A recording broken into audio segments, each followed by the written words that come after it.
Now, having said that, I want to introduce to you Greg Sizemore. Yes, there are two of us in this business, and we have had more fun with that over the years. Some of the calls I've gotten and things I've said, oh, it's been fun. But we are delighted to have Greg Sizemore here, and he's going to present to us a presentation entitled Engaging the Body, Mind, Heart, and Soul. And that's the topic of his presentation. Greg serves as the Vice President of Health, Safety, and Workforce with the Associated Builders and Contractors. He is our next guest, and we welcome him to the stage. Greg, come ahead and share your thoughts with us this morning. Let's give him a round of applause. Thank you. Good morning. Seriously. That's what we got. I mean, there's just two things a speaker hates most, and that's following Anibon and being between you and lunch, okay? As Greg said, my name is Greg Sizemore. He's Gregory L. I'm Gregory E. Share a little inside story for you. Back in the day, and I'm dating myself for a lot of the younger people in here, when email just came out. How many of you can kind of remember the email whole revolution?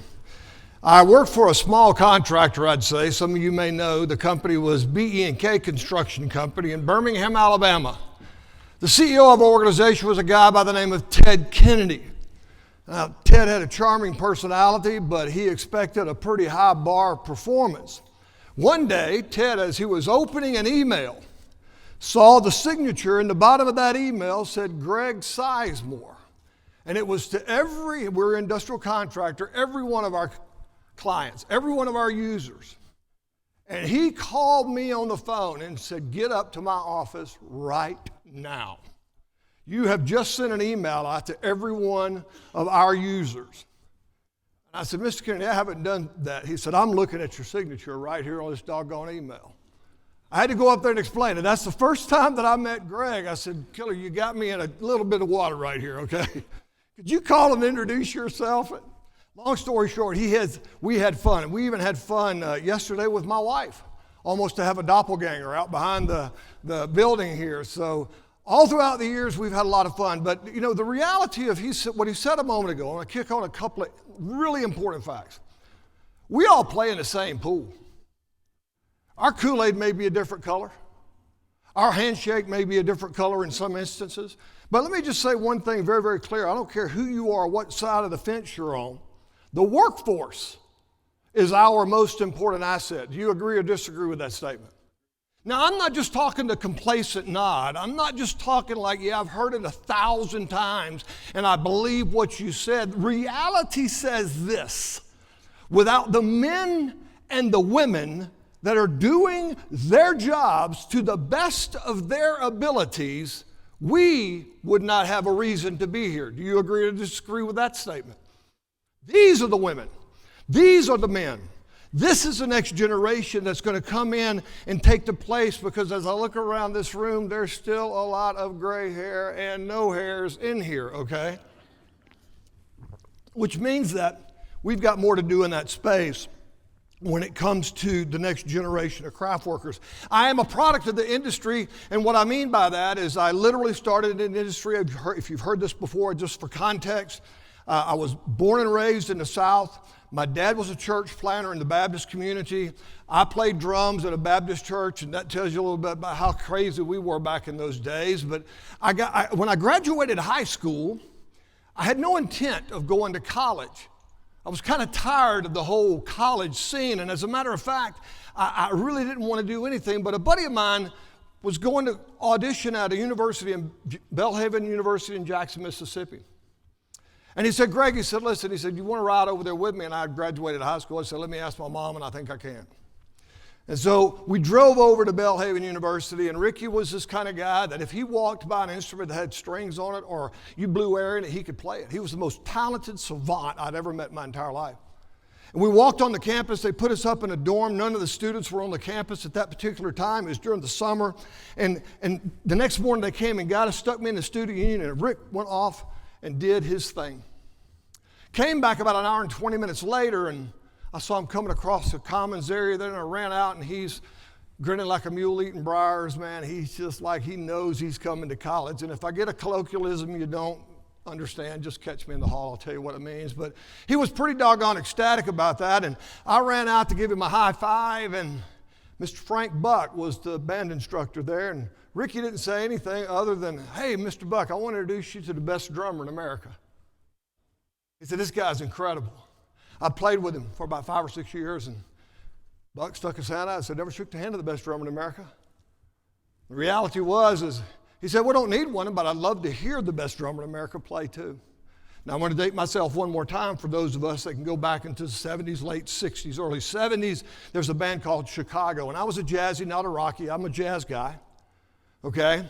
And there was this band called Chicago, and they'd just come out with Chicago 7. Most beautiful album you'd ever heard in your entire life. You know, I mean, they're a rock band with horns and trumpets and trombones and that kind of stuff. What can you do? But the B-side to that album was, and for the young people back in the day, there was these things called discs. They're called LPs. And when you flipped it over, it had a B-side, and that's where you put all the garbage songs, right? But it was this song called Prelude to Air. Prelude to Air being homage to the guys that played the trumpets and the horns and all that type of thing up there, but it was all percussion. And I had learned every triplet, every cadence change. I knew that thing like nobody else in the world. I'd played it with Ricky before. And so we walked back over, and he ran me through the rudimentaries, put me in a room, did your thing, da-da-da-da-da. Long story short, he said, sit down at that trap set over there. And I kid you, it's the most beautiful drum set I'd ever seen in my entire life. It's called a Londoner 7. And it had more cymbals and more toms than I'd ever seen. It looked like something you'd see some big rocker play. But he said, sit down and play. What's your favorite album? And I spit that out. I said, Prelude to Air, Chicago 7 B-side. He said, begin to play. And for the next 45 minutes, me and Ricky just sat there and jammed. Walked out of that room, he shook my hand, he said, Greg, he said, great seeing you, man, you're a dang good drummer. We don't need one, though. But I really enjoyed hearing you play. Now, I took away from that this kind of sense right here. Don't call us, we'll call you. Kind of deflated, and even though I told you before, I had no desire to go to college, but here I was doing what I was doing. I loved to play drums, almost had this opportunity. And so I go home kind of dejected, and Ricky's grinning. It was kind of a sloppy mess like Thelma and Louise going home. And long story short is I got home, and 2 weeks later in the mailbox, this is the thing, we didn't have email, snail mail. I got a full ride scholarship to Belhaven University. Showed up in that mailbox. I didn't know what to do with it, so I opened it up to my dad, because my dad thought I was going to go into the ministry at some point in time, playing music or something to that effect. And I said, Dad, I've got this offer to go to college. He said, great, Greg, that's awesome. How about getting a job until you go to college? You're eating me out of house and home. I said, all right, Bob, I can do that. We're in the South now. I'm going to tell you how the kind of things happen here, that we have church business meetings on Wednesday night. And they get to vote for preachers, and whether or not they get a job, they get to keep their job in some of these denominations, and that's the denominations we were in. Old deacon sitting on the front row, my dad was up there arguing why he should be at the church. Long story short, the deacon was saying, hey, Glenn, wasn't you looking for your boy to get a job? I said, yeah, I was looking for a job. And he goes, yeah, he's eating out of house and home. He said, they're hiring laborers out at the paper mill in Cantonment, Florida. At that time, it's called St. Regis Paper Company. It's gone through a lot of different iterations. That was my hometown. And I said, I could do that labor. And my dad's worked me like a barred mule. I know how to do all that. I showed up the next morning, and they were paying me to dig a ditch, $9.20 an hour in 1978. That was a king's ransom. I'd have killed somebody for $9.28 an hour. Truth of the matter is this. Our industry is the best kept secret in America. Our industry is the best kept secret in America. Now, I say that because if you're in the construction industry and in this room, I would submit to you it may not have been your career choice. Matter of fact, it could have been something completely different from that. Why? Because there's that stereotype. Construction. Well, if you can't go to college, I guess you can get a job in construction. I guess you can sign up for the military. And I'm going to get to my point here in a second. I'm painting a picture for you to understand the men and women that are in our industry and what they have already overcome to be in our industry. Because stereotypically, let me be very, very clear about this, as a product of the industry, I can speak about them like an ex-smoker can talk about a smoker. Our industry doesn't do enough to drag them in. And you can say, yeah, but we got all the bells. No. Let's talk industry with a big I. Industry with a big I. Because we got big players in here. We got some really big players in here. Big users, big contractors. We've got people that have got to get this licked over. But do you understand that 65% of the contractors in America today have less than 50 employees? They're not the Leviathans that we seem to think of that I grew up around, like B&K and Zachary and all the rest of them. And so in order for us to break this paradigm, whether it's real or not, the paradigm is your view of the world that we are the best kept secret because somebody said if you don't go to college, maybe you'll work construction. Go out there behind the pole barn out by the gym. That's where you guys will go into technical CTE program. Or if you want to do X, Y, or Z, just go out there and be construction. The truth of the matter is I happen to believe it's the greatest industry in America. Save the world. I happen to believe that the men and women, as I said a moment ago, are the greatest workers in America. This place didn't happen by itself. The wires you don't see, the lights above your head, the concrete floor you're stepping on, the steps you walk down, the cooks, the kitchen, that did not happen by itself. And somehow the world has convinced them that it's some second tier opportunity in life. I stand before you in 1978. If you told me that one day I'd be walking the streets of Washington, D.C., talking to Mr. Umpty Squat and Mr. Diddly Poo about this and that, with their JDs and their PhDs and their, listen, I dig them. I think they're all kind of cool. And you walk up there, I'm dating myself again, I don't know, like a 16-year-old at a Taylor Swift concert, just googly-eyed when you see them. Truth of the matter is, on a Friday night in August when your toilet doesn't flush, you call your lawyer. Call your urologist friend. See if they can come over and help you fix that toilet. No, you're going to call a plumber. If that light doesn't work or your daughter needs to use a blow dryer or a curling iron and that electricity isn't flowing, who's the smartest person in the world? We've got to bring that back. We got to start talking about an industry that is far beyond just doing the work and desperate for people, because I hear that every day. Where is the next generation coming from? Where is this? Well, let me just give you some statistics, okay? Right now, we've recently polled our membership. Today, as of today, the backlog work that's currently on the books in America today, we are short 439,000 craft workers. And we're not talking apprentices. When they say they need a craft worker, they're talking about that bona fide, show enough, licensed, journey level craft professional. That's the deficit that we're under. When we talk about if we had all the people, do we have all the construction managers? Listen, I love Cincinnati. UC has been as part of us for a long, long time.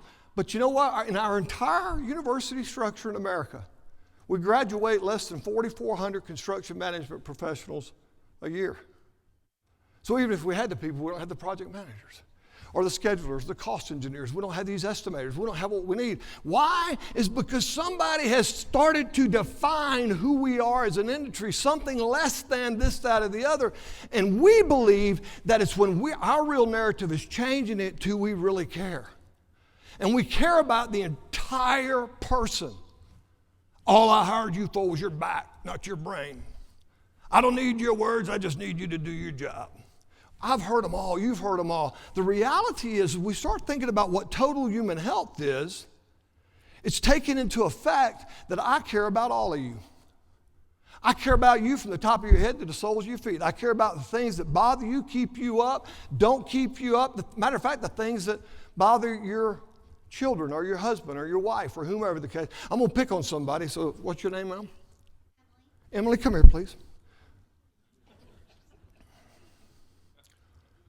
Give her some love. She needs the encouragement. Come on, all the way. Now, I don't know Emily. Emily, have we ever met?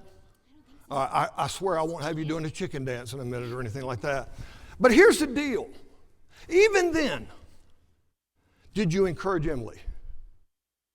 I mean, if I'd have called on you, you're saying, thank God. I said, no, we got to tell somebody to encourage him. Emily, have we ever met? Okay, so I don't know you. You don't know me. So everything I'm going to tell you about Emily is a lie. I'm making it up right now. Okay, everybody with me? If it happens to touch a nerve, I'm sorry.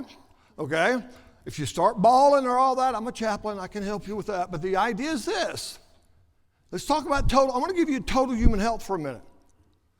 Now, Emily, you've been in the industry how long? 10 years. 10 years. Okay, so you've seen quite a bit of stuff in 10 years, right? Okay. So Emily works at your company. She's one of your best employees. What do you want to be? You want to be a field-based employee, or do you want to be some sort of home office person? Maybe office. Okay, more the office, kind of that estimator, kind of scheduler, number crunchers kind of person. That's what she does in the company. One of the best that you have. But this morning before Emily left the house, several things was going through Emily's mind. When she grabbed her dinner bucket, being lunchbox, or wrapped it up and whatever, her husband, that you're married, okay? Her husband that she's only been married to for about 3 years, I don't know, okay? Exactly right. Okay, well, woo, okay? Said, Emily, it ain't going the direction I thought it would go. It's not. And oh, by the way, I got a letter from the Internal Revenue Services. We're kind of upside down on our taxes. And oh, yeah, you know, your mom is coming with some early onset dementia, Emily. It's a lot going on in your world, right? And you go to work, have a good day. She climbs in the front seat of that automobile, does what every one of us does, and slap that seatbelt on, drives to the front of whatever company you work for or whatever that's going to be. And there's nothing magical that happens in Emily's life the moment she slides out from underneath that steering wheel and closes that door. Do you all agree or disagree with that statement? As a matter of fact, walking into your job site, walking onto your office complex, do you think she left that neatly folded up in the front seat? That was an interactive question. I'd even take, let me hear the rocks rattle. No! But we somehow naively think that she's got it all together. They call that a cover story. Okay? They call it the cover story. Now, Emily, if I struck a nerve, I'm sorry. Okay? You can pick on me later, okay? Give it up for Emily as she goes back on her seat, okay? That's what total human health is. Total human health is spending the time to get to know the people that work for you. And you don't need to know everything. What you need to know is who they are. We in the construction industry are really good about hiding people inside PPE. And matter of fact, when we look at that individual, we go about telling them what they're doing wrong. Where's your safety glasses? Why haven't you got your hard hat on? Well, you know, we got helmets. What are you doing with this? What are you doing? Why aren't your high vis on? Where's your steel toes? We're really good at identifying those things, but we're not. What's your name, sir? Mike. I'm not seeing that Mike's not in it today. Mike's a little off. And I care enough about Mike not to know that what the problem is, but just understand and recognize that when he walked through that turnstile to get on your job site, he brought stuff with him when he walked on that job site. And the reality is until we begin to build a culture in organizations and job sites and offices in America today that recognize where Mike and Emily are when they get there, we're going to be complaining about this workforce shortage next year and the year after and the year after and the year after. And if it sounds preachy, I've already told you a little bit about me. I'm going to step on your toes. It's okay. We got to move. The next great leap in health and safety in America today will not be another piece of PPE. It will not be fall protection. It's going to be leaders. It's going to be people that are willing to step up and make a difference. Change something about something so that we can move this industry forward and take it off the bottom of the list to elevate it to it's the coolest thing I've ever seen done in my entire life. Because when I was standing there in a ditch in Pensacola, Florida, and a foreman came by, Joe Calderone, he said, Sizemore, come on, dude, you got to pick up the pace. I said, dude, I'm dying here in this. I got more in me to this. Loudest words you ever shook was that right there. Come with me. Got a promotion, went to $9.40 an hour, working in the back of a Connex in Florida, putting flat washers on nuts for the iron workers. That was my job. But I fell in love with it the day I walked in the facility. I said, this is the coolest thing. There's big stuff moving, things hanging. This I don't understand, but it's cool. People don't see that. I got nothing against Lowe's. There's Lowe's in the building. I'm not trying to insult y'all. But building a birdhouse is not what we do in our industry. It's a great project to kind of give somebody some skill sets. We build the most sophisticated, automated, cool things in the world. And we don't tell the story enough because we're not looking at the people. What Mike needed to know this morning is, dude, I'm kind of off kilter. Mike, what can I do for you, dude? It's what that says. Total human health raises the bar from just keeping somebody safe to acknowledge Emily when she walks up here. And say, this is who I am, man. I'm having a really bad day, but I'm here. Okay? I'm going to push through it, and what we do is we encourage rather than correct. Okay? We care rather than condemn. And I don't have time for that. You don't have time not to do it.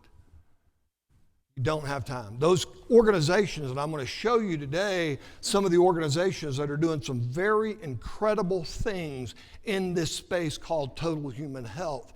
And the reality is we've got to deal with that. Let me give you another example of preoccupying thoughts. Everybody remember what COVID? Again, interactive. Okay. That was that little thing that happened in 2020, kind of messed everything up for a day or two. What was deemed essential throughout COVID in just about every state in America? Construction. Those men and women, while the rest of the world is hunkered in a bunker out in the backyard somewhere, didn't know where the cootie came from, didn't much care. All they got was gloom and doom. They're watching the ticker on their internet, and we were telling men and women to go to their job sites and do their job. And somehow, we thought they'd be okay with that. Well, I'm paying you good money. Yeah, but my people are dying all around us. I don't know what's going on. The truth of the matter is when we get in these spaces and places in our life, excuse me one second. When we get in these places in our life, we don't know how to deal with them, and then we don't know how other people to deal with them. Does that make sense to you? I mean, here you are. I asked this person, I'm going to step down, Greg. I won't say anything, I promise. Okay. This is a preacher's kid coming out, isn't he? Okay? What's your name, sir? Elias. Goliath? Elias, great name, okay? Elias here, boy, he's a great pipe fitter. That job at, where do y'all work? Inspectors. Oh, okay. That job site, we got to get this stuff in. Come on, Elias. Just bow up now. Put on that high vis because that protects you from that cootie. I don't care where it came from, but you get out there and do your job, right? I'm paying you good money, Elias. You should be doing that. Did we ever have a conversation with our employees about that? Did we ever sit down and say, Elias, I know, man, this is a really tough position I'm putting you in. And I know when you go home, Elias, you probably have your wife spraying you down with a water hose in the backyard, praying to God you didn't bring anything into the house that you might have picked up from Michael you've been working with all day. Because you know Michael's got the cootie. Did any of us do that? The answer is no. Because we didn't think about it. And the reality of what we're having to do, total human health, is not a pill. It's not just a book of things. Total human health is treating the people like they're people. Understanding a little bit about it. I was talking to a friend of mine out in the lobby just a moment ago, and I won't tell you his name, but both of us have just recently gone through elder care, taking care of 80-something-year-old parents. Listen, I would rather stick a butter knife up my nostrils than ever have to do that again. They didn't teach me that. And anybody that's going through that and is working in your organization, if you're going through it, God, I'm praying for you right now because I'm going to tell you the facts. It's the hardest thing in the world. What does that have to do with health and safety? Everything. Do you know, how many of you know the fatal four? I know Herb does, so you're out, Herb. All right, caught between, struck by, fall from height, electrocution. 45 years. 45 years we've been trying to move that needle. Herb, we haven't really moved that much, have we? Same incidents. The fact that we keep that as a leading indicator out there. Struck by, caught between, fall from height, electrocution. And it keeps pretty doggone steady. So it means we're not just not doing safety, we're doing a disservice to the people that are getting hurt every day. Total Human Health is looking at things differently. Why is it important? Because of the reason that I told you about Elias. He deserves to know that. There's a lot of places that shut down on a Friday night somewhere in February of 2020 thinking they'd be back on Monday morning, that they didn't come back for months upon months upon months. And then the first person that went in through that is having to make decisions about whether or not they want to do that. The federal government said that they should be vaccinated. Well, there were people out there that said, I don't want to, and that's taking a position. I'm just telling you flat out. There's people out there that were diametrically, for a philosophical and or religious reason, they didn't want it. But you're telling me I don't want it, so I can't work. I don't understand that. See, and did we ever have a conversation with people about that? This is one of my favorite quotes. The opportunity of a lifetime must be seized during the lifetime of the opportunity. We as an industry are in a space and a place right now that if we could change the narrative because of just the sheer volume of work that's to be done in America and around the world, in our industry, workforce would never be a problem. Right now we're competing with baristas at Starbucks and truck drivers and aircraft pilots and all the rest of them. And I flew out here the other day and I was wondering if my pilot even had a learner's permit. I was like, my God, you look like you're 16. We got him first, Greg, We got him first. But here we are looking at these things like psychological that's playing in people's minds. Whether it's fact or fiction, they don't know. They just hear the latest and greatest gloom and doom. We look at the person, the way we engage them on a regular basis, and we start talking about that mind, that body, that heart, and that soul. Ooh, it sounds so gross, Greg. It's not really gross. It's just different. Why? Change is everywhere in our world. Everything around. There has never been an industry in America today that is ripe for disruption like the construction industry. None. I heard them up there talking about what's the impact of AI. Listen, there are people right now submitting bids using AI. I ain't endorsing it. I'm just simply telling you. It's changing the way we do our work. The technology that you've got on job sites. It used to be you had a friction rig and a crane where you could feel things moving. You could feel the tension on those lines. And now that thing drives better than a Maserati. Got a 14-inch widescreen dual console. Looks like a GPS on a boat. And the guy's got to have some sort of education to do that. You can't just walk up there and start doing that work. And so that technology is all around us. The way we bid work, the plan rooms that we have, how we work together, all of that is changing around us, even the type of projects. Up until a few years we never used the word data center. Well, we're going to build a data center. What the heck's a data center? Now we've got these massive monuments that are data centers that has this technology in it that we've never seen before. The tools, oh my gosh, you take some of the tool vendors that are in this world today and some of the, when I started in the industry, the iron workers that walked into the back of the nut hut that I was putting the two little flat washers on the bolt on, they had a beat up belt with one rope lanyard. And it had been tied in that knot for so long that they probably couldn't get it out if they wanted to. On the one side, they had their frog ear. The other side, they had their bolt bag. They had everything ready to go. Have you tried to put on a harness? You got to have a master's degree to take one of those things out of a plastic bag and put it on. I mean, you can call the wheat from the chaff in a pretty quick second if you just want to do an IQ test on one of those things.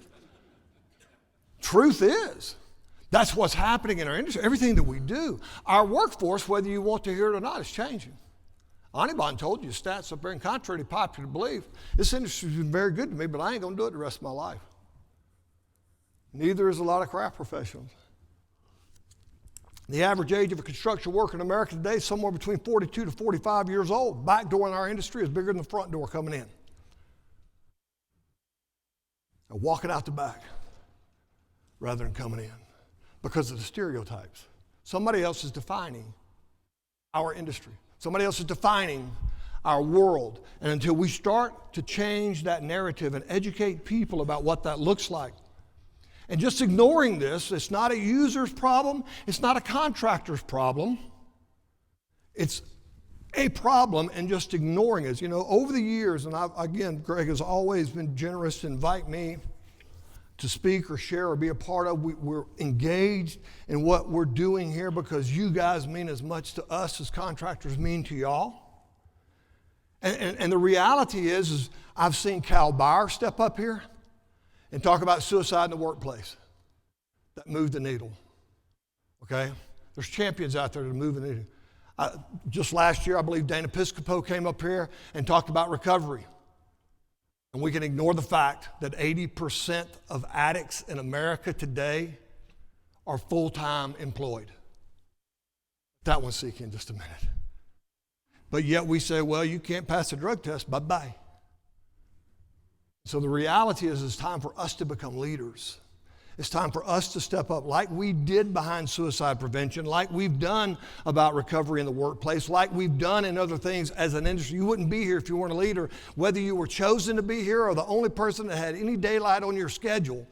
Somebody's going to ask you what you learned at the Kirk conference last week, and I hope this is somewhere on the top of the list that says, you know what, we might want to invest in our workforce just a little bit more. We might really want to ask them what they need that would help us be a better employer, maybe the employer of choice. I love to tell ABC contractors, this morning I Googled the number, if you believe everything on the internet, 746,000 licensed contractors in America. 746,000. Now we have a membership of contractors that's roughly 18,000. You can be like the rest of them or you can be like the best of them. And I hope we choose to be like the best of them. I hope we choose to be the owner community that says, tell me about your total human health practices. Tell me what you're doing to keep your employees. Anibon mentioned retention. I don't want it to be part of my speech, but people are going to stay with companies that care. Do y'all agree with that? They're going to stay. And they want to know, are you really going to lead me?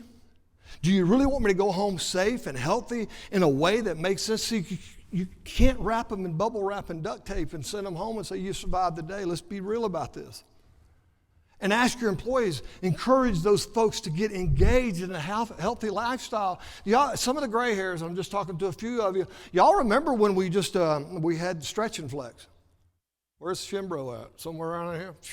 They were like leaders in that world, and they were touching their toes, and it's like, dude, you want me to what? I ain't seen my toes in 15 years. Truth of the matter is that's a norm in their organization. It's an everyday thing, and I'm going to talk a little bit more about you because I talked to Bennett, and you can chew him out later. But the idea is this, is they've been doing things. We've got leaders in this room that can affect change in this industry, whether you're on the owner side or the contractor side. And it's about creating the conditions where everybody can go home safe and healthy every day. And if it means stretch and flex before you go to work, listen, how many of you watched the Super Bowl on Sunday? Nobody had their feet propped up, just sitting in the locker room and then walked out. Well, maybe Kansas City did, but I'm not really sure about that. But the idea there is they had to warm up. They were throwing balls and kicking and all that. They got warmed up. That's what the whole premise behind stretch and flex is. Get your body limber. Do your things. And it works in the office. I want to be very clear about that, just like it works in a job site. So those are the kind of things that we're looking at. And we want to make sure that people see their opportunities to grow. which means it's all about doing the right things the right way. It really is doing the right things right. What is that, Greg? Well, I'm fixing to show you. Fixing being a good Southern word for about to, okay? Reality of this is this a contractor that's in this organization, part of this organization, maybe in the room here, okay? Gaylor Electric, contractor up in Indiana, Kentucky area. This is their total human health mantra. Right there, they offer every one of their employees an opportunity to go through Dave Ramsey's Financial Peace University. Why? Because the people come into that month, they used to work at Starbucks making $15 an hour. They come into our industry making $25. If they're doing it like me, they plan it like, woo, man, get you a gold chain, Mr. T starter kit, and rock on, because I'm good to go. I just dated somebody else in the room besides me. People are coming into money they've never seen the likes of. You can tell the apprentices on the job site of the guy that just made a journeyman by the car he drives. He's got a brand new pickup truck out there. That guy just got his license. Truth of the matter is let's teach them how to be smarter so they can actually use this and have a savings when they get out to my age and go, where the heck am I going to do? There's an organization that said, employees said, we'd love to know how to just save money. You know, give you an opportunity to get it plugged in. There's a community outreach program where they make quilts and do presents and all these kind of things. They also, just kind of throwing it out there because I know the guy that runs the joint, they have a company missions trip every year. And they go to South America. And they get to sign up for that if they want to. And they're putting an infrastructure down there so they can really work to that whole heart and that mind and that body and that thing that drives people in their organization. And they've started to see it. And you see the one in the middle, workforce chaplains, as I told you a moment ago, Emma. I'm a chaplain, but that's not about theology and dogma. It's about the ministry of presence. It's me being with you right now with whatever you're dealing with. Doesn't matter what it is. I'm right here for you right now. Okay? They've got chaplains that walk around on their job sites. They've got people that are walking around in their shops and throughout their building that are known as individuals to have a conversation with. That sounds kind of weird to a lot of people. I'm not beating you in the head with the King James Version of the Bible. I'm just simply having a conversation with you and say, how's your day going? What's going on in your world? Anything you want to tell me? Well, you know, we give it the basic excuse here, so we got an EAP program. How do you feel about patting yourself on the back? You know what the least used program in America today is? EAPs. Because they think Kevin's got a fingerprint machine in his office and he gets that printout and goes, ooh, yeah, look at here.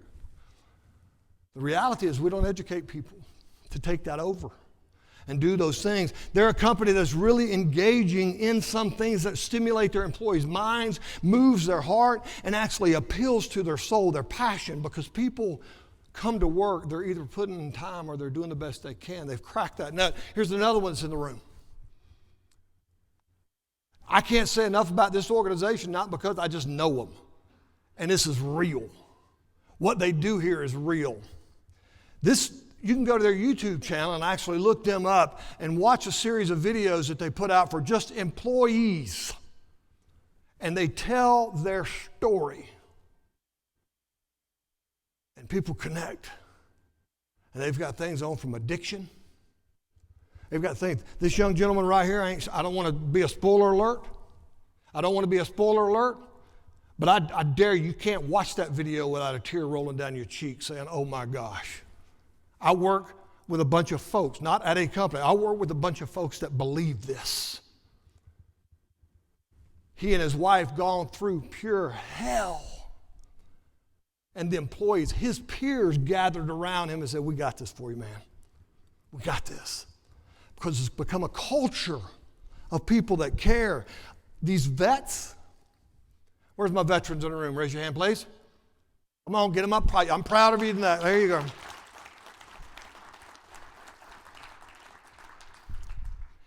In general, the most overlooked population in America today is those that have done time overseas and come back here and we think, thank you, find a job. They probably saw more on a Sunday afternoon in theater than you will ever see in your entire life, and Sundays stacked up with either NASCAR or football. And we think because you put a hard hat on, all that's in a bucket in the back seat. It's all good, bud. I ain't trying to preach. I'm just telling you, man, we got to know the workforce. This is about the total human health, not PPE. This is about the whole person, not just wrapping them up in something so they don't hurt. We know we got rules for that. It doesn't matter. Let's treat the people. Let's do what the people want. Under the hard hat, knowing somebody there, it's the next great leap in who we are and what we do. Another one, all right, here you go, Peter. You knew it was coming to you, okay? I can't, cutting edge. Cutting edge. Some of y'all may know them. Some of you may be seeing it for the first time. They have what they call what's in your backpack. And those are all the things that you could choose from to put in your backpack, and they provide them through their institute there. So look at this crazy thing. Seeking care, parenting support. I'd have loved to sign up for that one. All these breathing exercises. Oh my gosh. This Relax Infinity. They not only do stretch and flex, they do mindfulness before they go to work. Mindfulness. They literally figure, what does the first 40 minutes of your day look like? Visualize them in your mind because you can make those corrections now versus later. Oh, we got JSA and STA. Nope, a JSA and HTA is a piece of paper somebody fills out. I want them to be able to visualize their mindfulness. You say, that's so weird. Yeah. Leaders lead, and leaders are uncomfortable being out front. This is investment that somebody's decided to make in an organization. Couples therapy. How many of you could have ever used that in your lifetime? That's not really, you don't have to, especially if they're sitting next to you, okay? Hey, don't think about that. Listen, we're in a pretty high demanding career. Do you agree or disagree with that statement? I mean, you can only hide for so long around here before somebody's going to figure you out. And in a world where all of a sudden what's really important is, 7 12s to get her done, as opposed to 4 10s to be here, it's a different world. And we're not helping them deal with that. What does that impact on a family? What does that impact on the kids? It just sounds so squishy and ushy. And yeah, it does, doesn't it? Sounds like we're human. Sounds like a good place you wouldn't mind hanging out with people. That's what total human health is. Total human health is knowing the individual, irregardless of what they do. Knowing that individual, irregardless. And I'm going to find, if I don't know it, I have the authority. We've all had those say something, see something kind of campaigns going on our job sites. Okay, and you got to give your ideas and put them in a drop box, and it's all the paper cups off the water kegs or whatever is filled up in there. The truth of the matter is this: I got the authority to get you the help you need. I got the authority. I guarantee you I could walk into somebody's Inquest office over there and say, I got a hand that's hurting out here, man. We got to get them some help. And you know what they do? They'd move heaven and earth to make it happen. I guarantee you, pick it on Pete because he's here.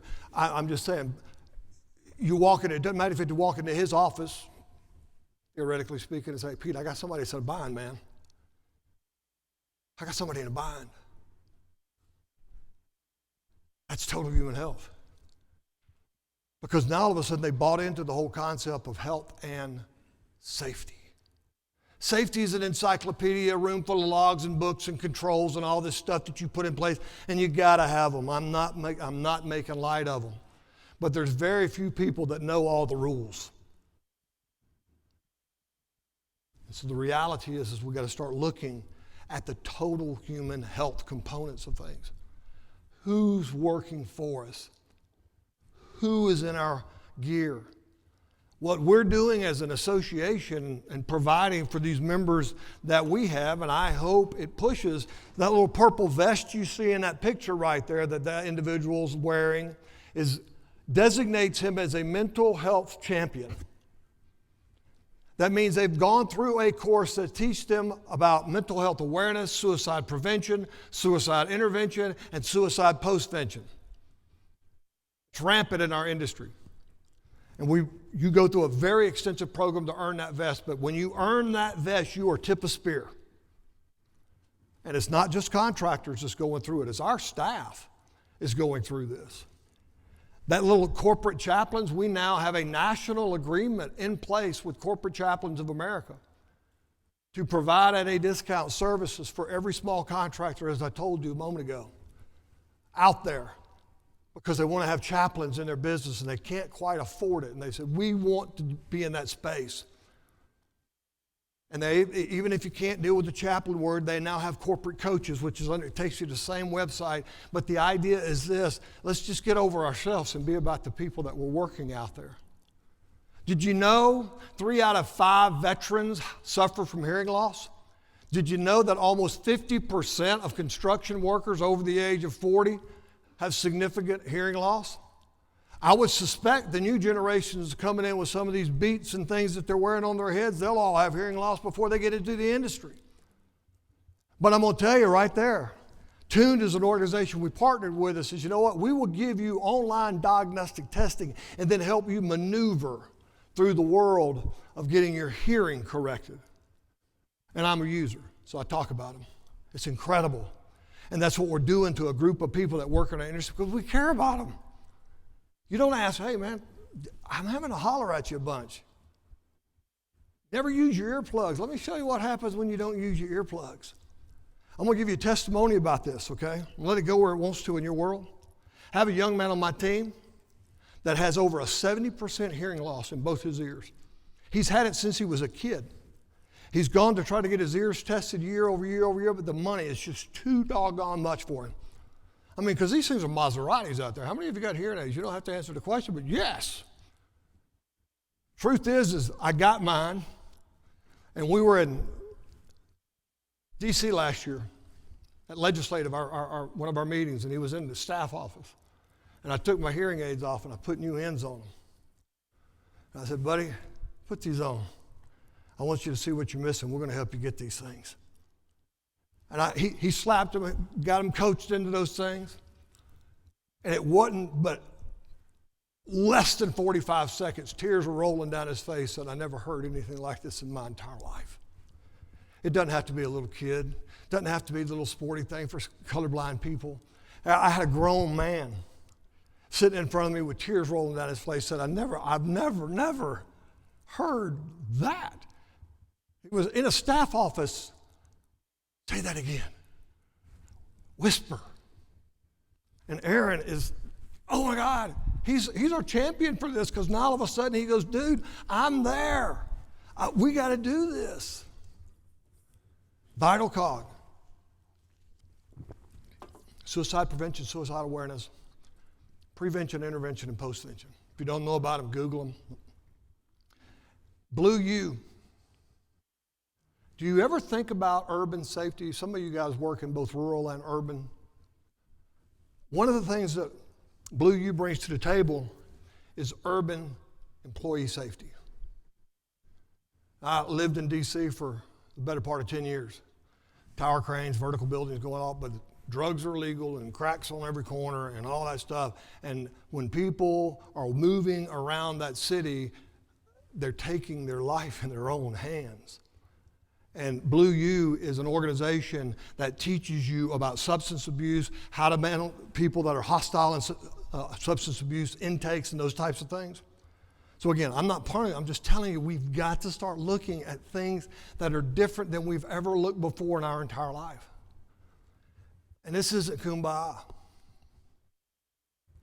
This right here, I told you a moment ago, the next big leap and world-class health and safety is going to be around total human health and leaders taking that challenge. We just finished our 2024 year, rolled up somewhere around 1 billion hours worth of work that was put in on a job site. And when you guys are engaged, and I say you guys have been a good Southern world for the whole planet, okay? When you guys are engaged as leaders in organizations and are listening, you start to see almost a 50% reduction in total recordable incident rate and DART rates, and those are real dollars. Do you all agree or disagree with that statement? Those are real people's lives, and you may say, well, you know, the BLS average for incidents is somewhere around 2.7, 2.4. I don't know the exact number off the top of the day, but the truth of the matter is, well, it's only 2.7. Doesn't matter. If that was 2.7 was your mother or your son, it'd be a different number. It'd have a different meaning to you. And so here we are when we begin to think about this. And I want to go back to one little slide, okay, talking about that global recovery unit, slide in the front there. I'm going to encourage you, I'm going to show you one of those QR code things here at the end to check that out. Most of us, have policies that says you cannot use drugs and be working at our organization or be under the influence of any kind of substances and be in our organization. And you pop a drug test, see around like a donut, kind of thing. It's time for us to start helping people get off of those things rather than send them to the curb and just say, deal with it. The Global Recovery Initiatives Foundation is brand new. It's bipartisan. It's labor neutral. We're part of it. I would encourage you guys to investigate what that looks like. And because we believe that safety and health is not proprietary, nothing about what we do at ABC or any other organization is proprietary. I know that if I needed something bad enough from Kevin or I needed something for Herb, if I knew anybody that was in another labor affiliate, I could probably call it. CPWR is one of the greatest research firms on the planet. We put it all out there on the outside of the website. It's not proprietary. It's not my marketplace differentiator. It's all those logos that make it a marketplace differentiator. I want to be the employer of choice. I want to be the owner of choice that says, man, I got to work me into one of those jobs for that organization right there because they get it. And so the reality is total human health. If you want a playbook, QR code. It's in your app. You want to do that? At Global Recovery Initiatives Foundation, again, we've got to start helping people get off of these substances that they're addicted to. And it's an organization that's trying to help us identify and build a network of people that are committed to make that happen. Now, I say all that to say I got 8 minutes and I didn't have any plans for, any kind of Q&A, but I do have some SMEs in the room that if there were questions about how they might have done something at Quest or how they might have done something, Pete, I'll put you on the spot just for a minute, not to embarrass you. But the reality is when we're on breaks and we're rolling around, now you got a new conversation to talk to somebody about. Get to know somebody. Emily, you've been married how long? 3 years. All right. Where you live? Oh, okay. My wife was born in Dallas. Pretty cool. Ever going to leave there?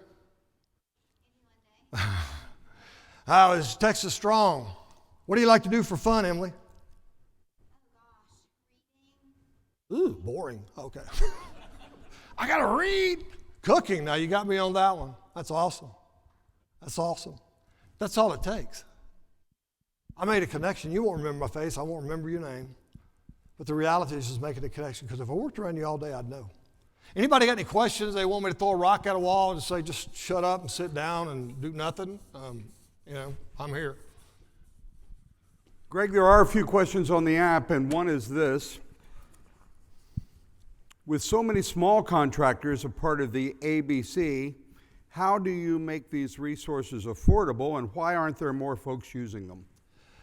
So the short answer to that question is we've just really begun this journey. If you think about it, we talked about Cal Bauer and we talked about others that have come up here and talk about mental health and suicide awareness and prevention and those types of things over the years. And Cal was here just 4 or 5 years ago, I guess, or 3 years. I'm not quite sure when he made his last presentation. But the idea is now we're moving forward, and so we're starting to begin to amass. So as I showed you a moment ago, what we are doing, we have what we call wellness partners. If you went out to our website, these are approved vendors that we have made an agreement with that will give them some sort of significant discount that hopefully makes that affordable to them. We also hope that there's a great opportunity for the users that will get behind this and help us fund some of these initiatives that are going on out there. Another question is that years ago, training used to be emphasized, but now with complex training with NCCR, world-class training with the union apprenticeship programs, the emphasis seems to have shifted to total employee well-being. What is the next generation of your workforce development protocol? That's a great question, and I bet you if all of us were sitting in the same room, moving to total human health, the catalyst that really moves us in that direction was probably an awareness of suicide prevention and COVID. Yeah. Boom, it pushed us forward in places we've never been before, looking at the entire population. Going forward, we're going to be looking at some really challenging things going forward. The generation that's coming up, okay, work-life balance probably means more to them than you've ever thought about in your entire life. I mean, Anibon talked about it a lot there, about, they're not necessarily looking for the jobs that they work 7 days a week, 12 hours a day. They're looking for something that balances. But I believe this is really going to change. It's going to be in construction leadership, more ideas about focusing and tapping into the power of your employees, because the only way we know what they need is when they tell us. Great. We are over time, actually, and we don't want to rob anybody of their time. Greg will be around. He'll be at the lunchtime, at the breakout sessions, etc. So avail yourself of that resource, these barcodes. And I appreciate that he brought not only the message, but the resources and where to go for more information. Let's show our appreciation to my doppelganger.